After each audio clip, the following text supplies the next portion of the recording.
आपका ये चंद्रमुख मलिन क्यों है? क्या कारण है मलिनता का? हे विधाता, हे मेरे भगवान, क्या इस सूर्यवंश के समाप्ति के कलंक का टीका मेरे ही माथे पर लिखना था? तेरे भंडार में तो प्रभु सब कुछ है, क्यों मुझे फिर पुत्र सुख से वंचित रखा है तूने? पर लगता है शायद ये मेरा प्रारब्ध ही है कि मेरी उम्र ढलती जा रही है और मुझे इस चौथी अवस्था तक कभी भी कोई पुत्र प्राप्त नहीं है। पल पल ये उम्र ढलती ही जा रही है।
समझ रहा हूँ। मंत्री जी महाराज। आप तो मेरे दुख का कारण जानते ही हैं जी महाराज।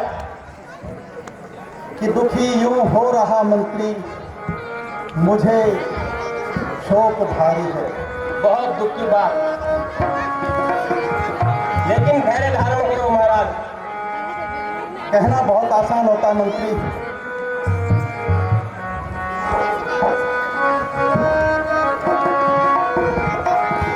दुखी हो रहा मंत्री, मुझे शोक भारी है।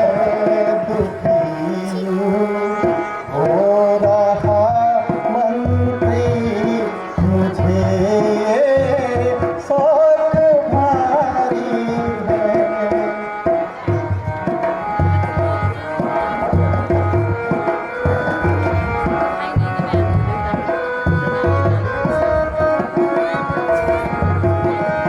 अवस्था आ गई चौथी, अवस्था आ गई चौथी, यही संतान देखी है।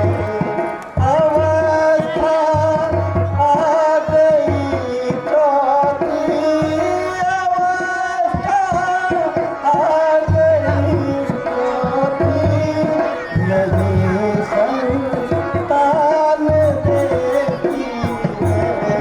नहीं कुछ होने की आशा, नहीं धैर्य। कुछ होने की आशा, किसी से मन दुखाई है। दुखी हो रहा मंत्री, मुझे शोक भारी महाराज धैर्य धारण करो। दुख के बाद ही सुख मिलता है, दुख के बाद ही सुख मिलता है महाराज। धैर्य धारण करो, ये मेरी राय है।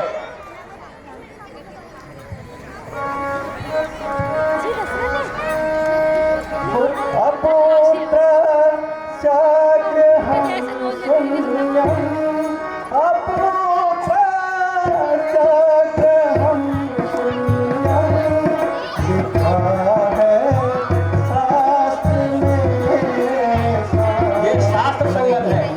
कुछ होने की आशा, किसी से मन सुखाई है। दुखी हो रहा मंत्री, मुझे शोक भारी है। वास्तव में बहुत दुखदायी जीवन हो रहा है।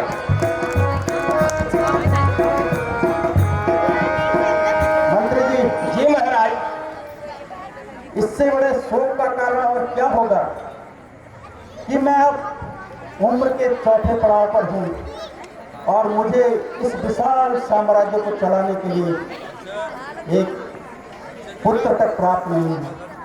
महाराज आपकी सोच अपनी अवस्था के अनुसार बहुत सही है, लेकिन महाराज शास्त्रों में लिखा है देर है पर अंधेर कभी नहीं होती है। महाराज धैर्य धारण कीजिए।